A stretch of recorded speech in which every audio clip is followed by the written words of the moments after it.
My name is Maria Johnson. I'm a 47-year-old housewife. When I was 30, I married Lucas, who is 3 years older than me. I have a daughter named Emma, and Lucas has a daughter named Raylan. We started living together with our stepchildren. 2 years into our marriage, my mother-in-law fell down the stairs and hurt her back. Because she required care, we had to start living with my husband's family. That's when my ordeal began. Maria, you're a stay-at-home mom, but you can't even do the housework properly. Your cooking always lacks flavor, and it's unsatisfying. I'd rather not eat than have such food. I thought I was cooking considering your health, ma'am. Since the beginning of our marriage, my mother-in-law seemed to have a poor impression of me. The main reason might be because I only graduated high school. I wasn't from a wealthy family and couldn't afford to go to college. I had no desire to attend college, so after graduating from a vocational high school, I joined a company specializing in web design. However, after getting married, at the insistence of Lucas and my mother-in-law, I became a full-time housewife. Lucas, on the other hand, graduated from a prestigious private university and works at a major IT company. We met through work. Initially, Lucas supported me, but gradually he began to take his mother's side. Hey, the meal I made today was thrown away again. I'm trying to be mindful because your mom is a bit overweight, and the doctor warned she might get diabetes. That's just being meddlesome. Let her eat what she likes. Besides, you're pretty inept. Mom's fed up with your incompetence. That's a harsh way to put it. But it's true, right? This is why I dislike women with only a high school education. And so, Lucas started looking down on me for my education. Then Raylan began to mock me too. Having someone like you, a high school grad, in the house makes me feel stupid. Hey, that's a rude way to talk to your mother. Mother? Who would think of someone like you, a lowlife, as a mother? My only parent is my successful father. Raylan was an excellent student, always maintaining top grades at school. She attended the top girls' school in the state. She consistently ranked in the top 10 throughout high school. And she got admitted to the same prestigious university as Lucas. She commuted to university from home. Meanwhile, Emma was in her final year of middle school. She was also working hard at her studies. One day, amidst my hectic daily life, I collapsed from overwork. I had to be hospitalized, though it was for a short period. When I returned home, Emma was the first to rush to me. Mom, are you okay now? Somehow. But the doctor said not to overdo things. Okay. If there's anything I can do, just let me know. Thanks. You're so kind. Emma had always been eager to help with household chores. But Lucas and Raylan did nothing. Even if I asked for help, I would only get complaints, so I had almost given up. But if things continue this way, I might collapse again. So, I decided to call Lucas and Raylan for a discussion. Seriously, you get hospitalized and waste my money like that? That's no way to talk. I reached my physical limit. Collapsing from housework? You're really getting old. It wasn't just the housework, but also caring for your mom. It was tough, both physically and mentally. That kind of work suits a bottom feeder like you. Caregiving is meant for women at the bottom like you. What is that supposed to mean? As my husband continued to insult me even when I was unwell, my feelings shifted more from anger to disdain.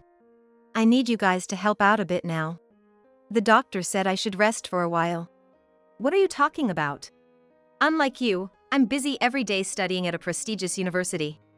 But I'm not fully recovered yet, so it's difficult. Then, why not just do nothing? What? If I did that, the house would be a mess. You can't handle it anyway, right? Just leave it be, brainless woman.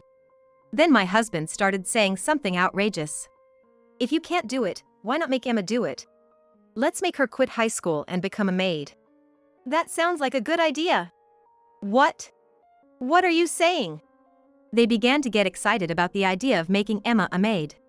Looking at them, my decision became firmer. Fine, I'll take you up on that. What? They were stunned by my words.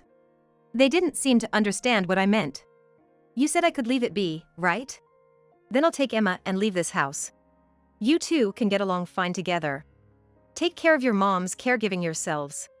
Then they started laughing, holding their stomachs. They didn't take my statement seriously. Leave? Are you planning to live on the streets with Emma? Don't worry about us. Maybe you should worry about yourselves. Who will do the housework and caregiving when I'm gone? You sure you can talk tough like that? Without Dad, you couldn't survive. Acting all high and mighty, you're just a leech. They seemed to think I couldn't live without my husband's salary.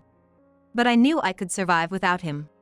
Talking with them any longer just made me feel worse, so I ended the conversation and started preparing to leave. I soon talked to Emma about it. We're finally leaving this house. I was fed up with those two, so I'm actually glad. We don't need a father or sister like them. I was worried Emma might hesitate, but she accepted it readily.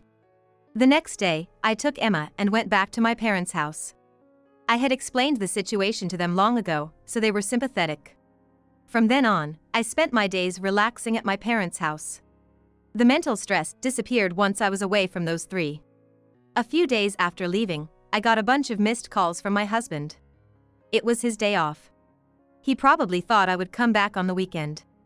Impatient with my absence, he lashed out when I answered the phone. As soon as I answered the phone, my husband started yelling at me. Hey! When are you coming back home? Hello? We're not coming back, you know? What are you talking about? Where are you? Our house got a mess because of you. Well, I don't know anything about strangers. Just handle it yourself. We're enjoying our time at my parents' house. Don't joke with me. You're a housewife, so doing the housework is your job, right? I'll forgive you now, so come back home quickly. I don't need your forgiveness. I intend to divorce you. What? Apparently, my husband thought I would come back after a short while. But I had no intention of ever returning to that house. Didn't you see the divorce papers I left in the living room? I want you to file them. Hey, are you serious? That's just a joke, right? Do I look like someone who jokes about such things? I'm serious. I tried to convey my seriousness, but he didn't seem to believe me. What are you talking about? If we divorce, how will you live? You can't support Emma alone, can you? No, I can support Emma by myself. Aren't you the ones who will have trouble without me? What? I don't need you. I work and have an income, unlike you. Then who's doing the housework? You can't even take care of your mom's caregiving, can you? You don't know where anything is in the house, nor anything about her medical appointments. That's your job. Just come back home now. I sighed in exasperation at my husband's utter lack of understanding. What's with that attitude? Don't make me angry, or I'll seriously divorce you. I'd welcome a divorce. I left the house intending to divorce. Weren't you the ones who told me to leave it be? I just did as you said. Stop it! We're having a hard time since you left. I didn't realize Mom needed so much care. You left all her care to me, right? She's quite heavy, and it's tough taking her to the bathroom, isn't it? I hurt my back several times until I got used to it and had to visit the hospital. He seemed to have underestimated the severity of his mother's condition. In reality, she couldn't perform basic functions like using the toilet or eating without assistance. And she had become quite overweight due to an unhealthy lifestyle.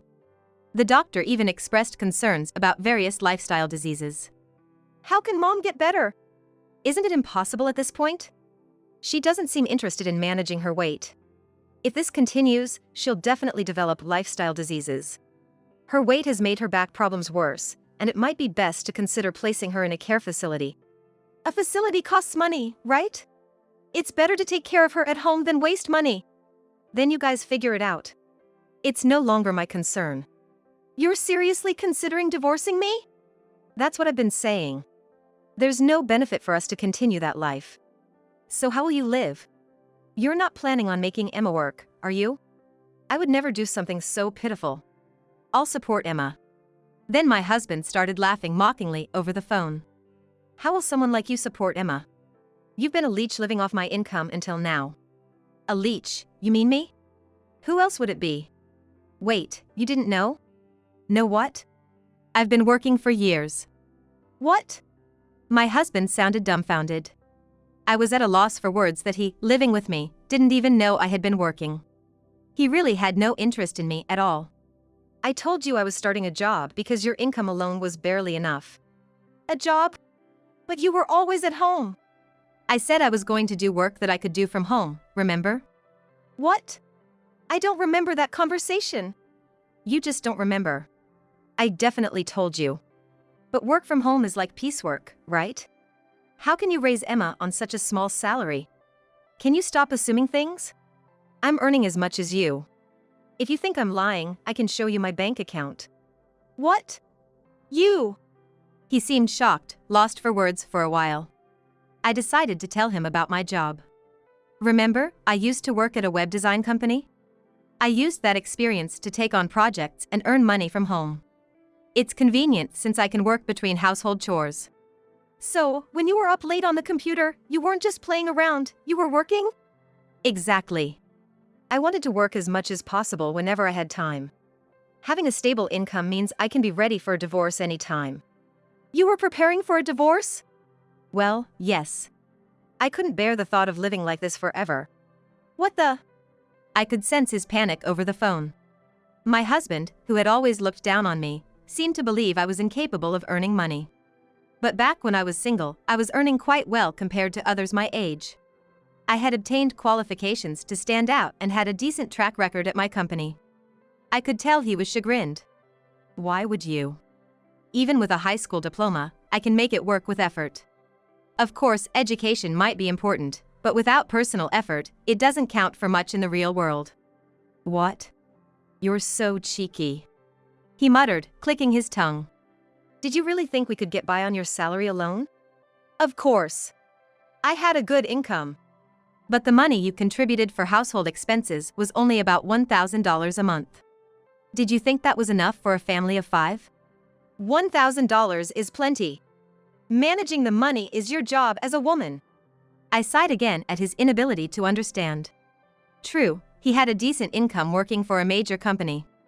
In the beginning, he contributed more money, but gradually he gave less. Since then, I had been dipping into my savings and working to make ends meet. I've been covering the medical expenses for your mom and the shortfall in our food budget. But I gave you $1,000. What did you use my money for? It mostly went on rent and high utility bills. Recently, electricity costs have soared, especially in the summer when air conditioning can cost nearly $500 a month. Besides, your mother always complains about the food and wants expensive items.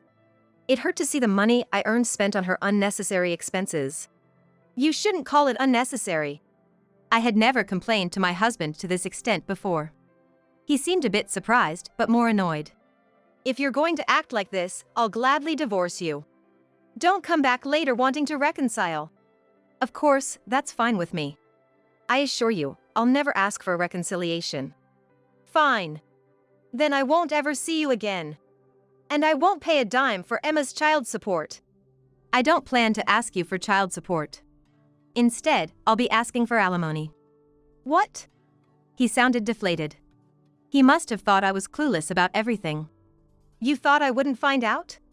Find out what? Why should I be paying you alimony? Because you've been cheating, obviously. And with a woman almost 2 decades younger than you. I wonder why she chose you, even though she's married. What are you talking about? I haven't cheated. You must be mistaken. I'm not mistaken. I had it investigated by professionals. What? Professionals? I thought your behavior was suspicious, so I hired a private investigator. I have solid evidence, so you'll be paying me alimony. I had suspected my husband's strange behavior for years and had hired a detective agency to investigate. It turned out he was having an affair with a young woman at work. She was a temp who joined a few years ago. I don't know who initiated it, but they were secretly meeting after work. He must have thought I had no clue. He didn't even bother to lock his phone and openly communicated with her. I had all their exchanges as evidence. When he realized I had been investigating him secretly, he started to get angry. So, you've been snooping around behind my back. You're such a nasty woman. I don't want to hear that from someone who's openly cheating with a coworker. Won't it be bad if your workplace finds out? You didn't tell my workplace, did you? No, I haven't said anything, but it's only a matter of time before it gets out. Her husband will probably realize it too. Shut up. I've been living with you and taking care of you all this time. I'm not paying any alimony. Of course, I didn't expect it, but my husband didn't even offer a single apology for his affair. Furthermore, he even tried to blame me for his cheating. I cheated because you weren't attractive enough as a woman. You didn't wear makeup or dress well. You were just an old woman. I had no choice. I was busy with housework, caregiving, and my job. I didn't have time or money to care about fashion. Don't make excuses. Luna was always stylish and well made up. She even went to the gym to keep in shape. You're nothing like her. You really have no remorse, do you? Why should I apologize to you? You're the one at fault here. Whatever, I'll be claiming alimony since you've spent on her instead of supporting me more. I'll also let her know about this. What? You're going to intervene on Luna's side, too? Of course. She knew you were married and still had an affair with you. If you do that, her husband will find out. He has the right to know. It's going to be quite a mess for you. Don't you dare get in touch with Luna. I won't forgive you. She's responsible too. We'll discuss this further through our lawyers. Goodbye. Wait, we're not done talking. He was shouting complaints, but I ignored him. I hung up and blocked his number. Later, we finalized our divorce through lawyers. I successfully collected alimony from my ex-husband. I escaped that hellish life, but months after the divorce, Raylan called me. Over the phone, Raylan was crying. Mom, I need your help. I can't live with Dad anymore. I want to get out of this house as soon as possible. What? I'm not your mom anymore. I coldly brushed her off, and she cried even more. I regretted answering the call but reluctantly agreed to listen to her story. Dad told me to drop out of college and start working. I worked so hard to get into my current university. Isn't that terrible?